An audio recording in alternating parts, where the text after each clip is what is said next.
sobre um movimento que é posterior. Vamos falar hoje sobre um movimento que é posterior ao Barroco e ao Rococó. Ele, na verdade, ele vai fazer um contraponto, ele vai questionar os valores que foram desenvolvidos no Rococó e no Barroco, que é o classicismo e o neoclassicismo, a gente pode dizer assim, mas fala neoclassicismo.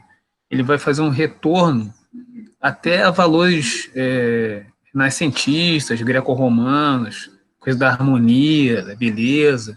Vou trazer aqui, eu tenho um texto aqui que eu separei, que aí vai falar mais ou menos da origem, né, e das características principais. Aí depois a gente vê o vídeo e depois a gente vai sorridente para... Nós já estamos em casa, né? A gente fica sorridente, vai tomar café, sorridente. Então, ó, o Ok. neoclassicismo representa um movimento artístico e cultural que envolveu a literatura, a pintura, a escultura e a arquitetura. Surgiu no século XVIII, lá na Europa, se espalhando pelo mundo, permanecendo até meados do século XIX, que depois a gente vai ter o movimento romântico, depois no século XIX. Recebe esse nome uma vez que esteve baseado nos ideais clássicos. Trata-se de um movimento de oposição aos exageros do rebuscamento e complexidade do barroco. A gente já viu isso nas outras aulas do barroco e o rococó.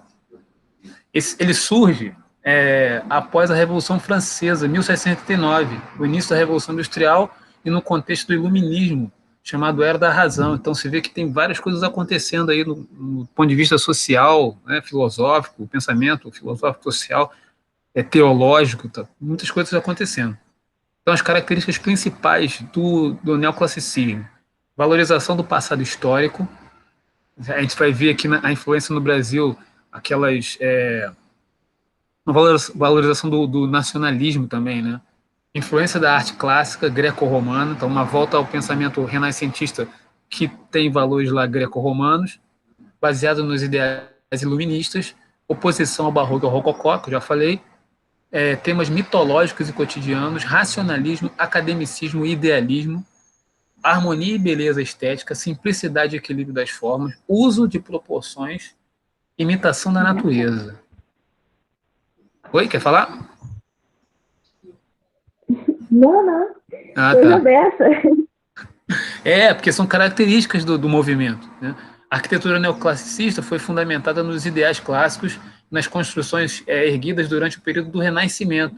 Então, ele se contrapõe ao barroco e ao rococó, voltando às ideias renascentistas.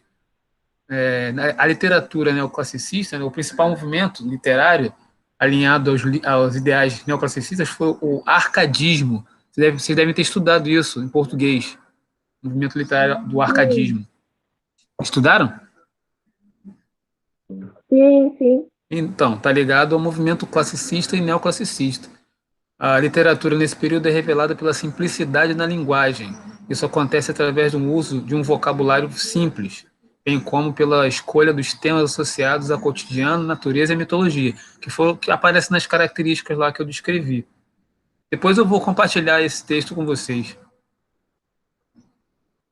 A Uhum. pintura apresenta diversas características desse período, o qual busca a natureza e a harmonia das formas. Inspirados nas artes greco-romanas e renascentistas, o realismo, o racionalismo das obras e o equilíbrio das formas, né, das cores, essenciais para a disseminação desse estilo nas artes plásticas. Merecem destaque os pintores neoclássicos franceses Jean-Louis David e o Jean-Auguste Dominique Ingres. Aqui no Brasil, acho que vai aparecer isso no vídeo, o Baptiste Debré, Jean-Baptiste Debré, é um neoclassicista. E ele vai fazer uma reprodução da nossa realidade, inclusive romantizando, né, a questão do negro escravizado. Né? Vamos ver aqui, neoclassicismo brasileiro. No Brasil, o neoclassicismo começa no século XIX, ainda que não tenha tido tanta representatividade no país, alguns monumentos, artes plásticas e obras literárias demonstram sua influência. A Casa França Brasil é um dos exemplos arquitetônicos desse desenvolvimento desse estilo no país. Os pintores Já ouvi europeus. falar já. Então, eu acho que nós fomos lá, lembra, no Centro Cultural do Banco do Brasil, lembra que nós fomos no Centro Cultural? naquele rolê cultural? Então, Sim, sim, do lado do Centro sim, foi Cultural, Juliana, não foi? isso, do lado do Centro Cultural é a Casa França Brasil. A Casa França Brasil, né, é um exemplo arquitetônico desse estilo. Os pintores europeus que estiveram no Brasil durante esse período apresentam obras com características neoclássicas. O Rugendas, o Tunai e o Debré. Olha aí, Debré, exatamente, são franceses. Na literatura, o arcadismo do Brasil teve como marco inicial a publicação de obras poéticas de Cláudio Manuel da Costa. Além dele, destacam-se os escritores Santa Rita Durão, Basílio da Gama e Tomás Antônio Gonzaga. Então, depois na verdade, foi um resumão do, do neoclassicismo. E aí a gente vai assistir o vídeo que tem, né, para ilustrar essas características que eu trouxe para vocês. Na verdade, não é muito difícil de você identificar o neoclassicismo.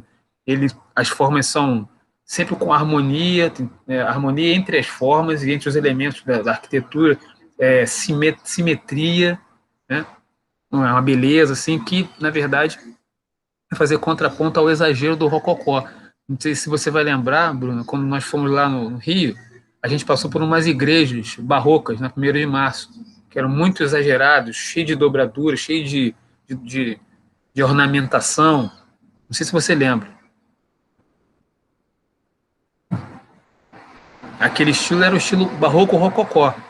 E o estilo da Candelária. Lembro que Então, dentro do Centro Cultural, você lembra do Centro Cultural? Umas pilastras grandes, mas são grandes, mas são simples. Aquele estilo do Centro Cultural dentro é neoclássico. E a Candelária é um estilo eclético. Na Candelária tem gótico, tem neoclássico, tem barroco, tem românico, tudo misturado. Vamos lá pro. na Candelária eu nunca fui, não. Você não foi na Candelária, não? Não, não. Ah, eu achei que você tivesse entrado na Candelária. Vou passar o vídeo.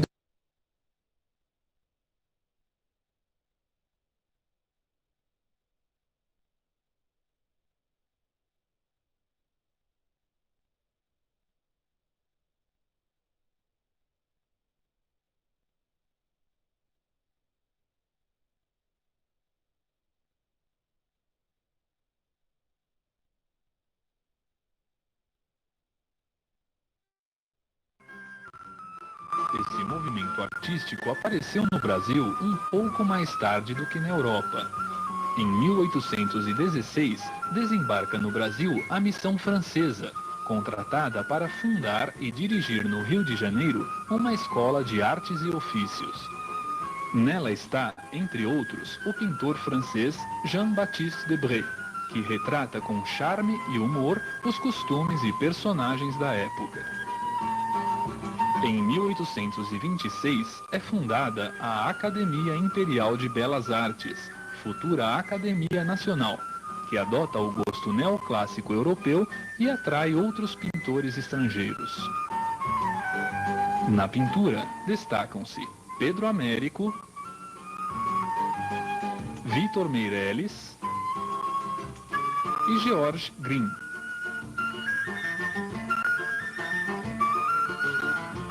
Na escultura, destaca-se José Maria Oscar Rodolfo Bernadelli. Suas principais obras, expostas na Pinacoteca do Estado, em São Paulo, são as esculturas do Sátiro e da Baiana. Na literatura neoclássica, é formado um grupo intelectual do Brasil Colônia, com sede em Minas Gerais, e seus participantes são Tomás Antônio Gonzaga, Cláudio Manuel da Costa, Silva Alvarenga Peixoto, Basílio da Gama e Santa Rita Durão.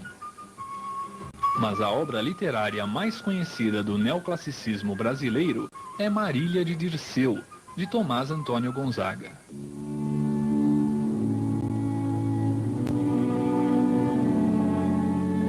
Eu tenho um coração maior que o mundo. Tu, formosa Marília, bem o sabes. Um coração e basta, onde tu mesma cabes.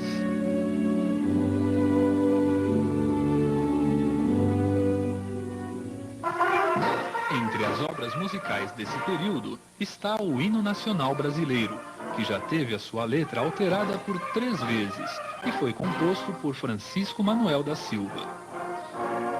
O autor do atual poema é Joaquim Osório Duque Estrada.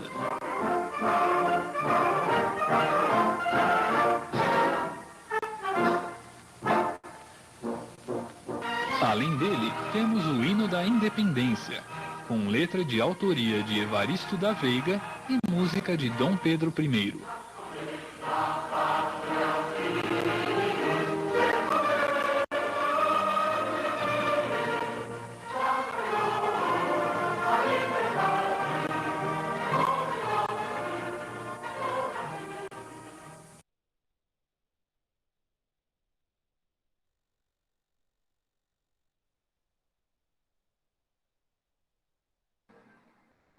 Então, bem resumido aí o vídeo, né? Falando, ilustrando o texto que eu li anteriormente, falando das características principais do neoclassicismo e como é que ele influencia aqui no Brasil. Vocês sabiam que o hino da independência a música era de Dom Pedro I? Não, eu não sabia. Realmente não sabia. E o hino da independência também eu nem sabia que tinha, assim.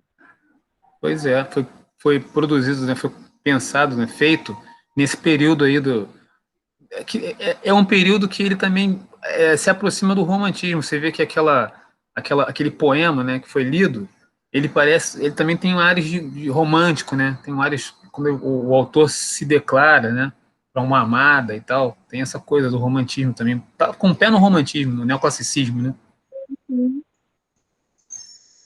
Algum comentário, dúvida? Na verdade, assim, hoje seria basicamente isso, né? Falar um pouquinho do texto do neoclassicismo em contraponto ao barroco e ao rococó, trazer umas ilustrações para vocês terem uma ideia do que é e, né, fazer os comentários, fazer essa relação, porque nós vimos lá, quando nós fomos ao Rio, tivemos acesso a prédios que têm esse traço neoclássico, né?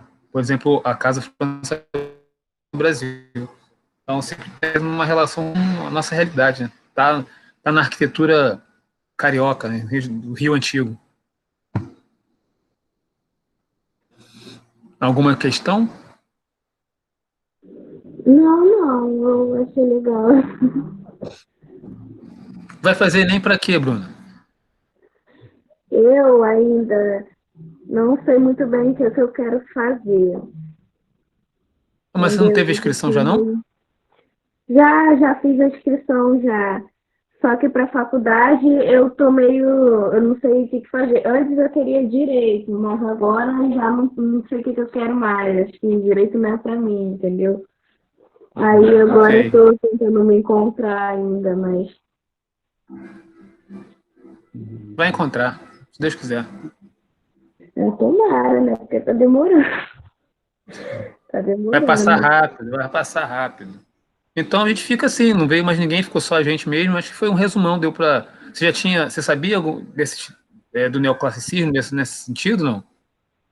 Não, eu não sabia, Celso. Eu não sabia. Eu achei bem comum também sobre o que você falou antes, né, no início, com a outra aula também, as outras aulas do barroco, do rococó também, eu achei bem parecidos mesmo. Porque tem relação, né? Tem relação. Um vai contrapor o outro. São movimentos artísticos que vão se contrapor, né? A gente vai vendo isso ao longo da história da arte. Aí quando você for fazer a prova, se cair alguma coisa a esse respeito, você tem uma ideia geral, entendeu? Por isso que eu fiz se você depois, não sei se você conseguiu assistir às aulas anteriores, mas desde lá do primitivo, fiz uma história mesmo, passo a passo, até chegar aqui. Daqui a pouquinho a gente vai chegar no moderno e no contemporâneo. Beleza? Entendi. Beleza. Então, até sexta-feira, se você puder assistir sexta-feira, tiver afim. Até foi legal a última. A última eu gostei do TCC da galera. Então, eles estão agora se aprontando, já estão finalmente já. Dia 30, né, vai ter apresentação, né? Não, dia 30 ainda vai ser ensaio. As defesas vão acontecer na última semana de novembro. Eu até ter que colocar no grupo lá, esqueci de colocar. Ah, sim, mas aí vai ser pelo Meet mesmo, né? Não tem, a gente não vai voltar. Vai ser tudo pelo Meet, as defesas todas pelo Meet. Não sei nem quantas são ainda. Tô perguntando às pessoas, aos professores, né, como é que tá a definição de quem vai defender. Acho que são 20 pessoas. 20 pessoas? O Calvi tá falando que.